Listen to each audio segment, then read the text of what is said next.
Hello everyone. तल्लू जी आ गया खेसारी लाल यादव जी और सपना चौहान का एक बहुत ही बेहतरीन वीडियो सॉन्ग का फुल टीजर को रिलीज कर दिया गया है और फुल वीडियो सॉन्ग का रिलीज डेट भी आ चुका है।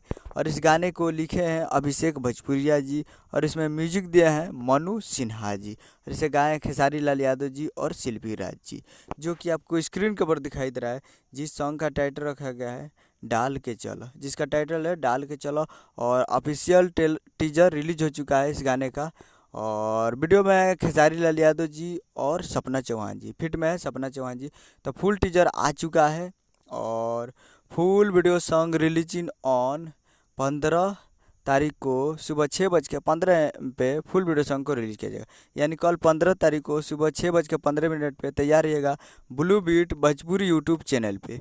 Blue beat Bhojpuri YouTube channel पे कल सुबह में रिलीज किया जाएगा। अभी टीजर रिलीज हो चुका है ब्लू बीट पे भोजपुरी यूट्यूब चैनल पे, तो जाइए जाकर सुनिए। उम्मीद कर रहा हूँ कि वीडियो अच्छा लगा तो चैनल को सब्सक्राइब बेल आइकन प्रेस करते हैं कैसे कैसे ही ले लिया जिसके लेटेस्ट न्यूज़ लाते रहे। और वीडियो अच्छा लगा तो वीडियो को एक लाइक कीजिए। मिलता है अगले वीडियो। जय हिंद जय भारत।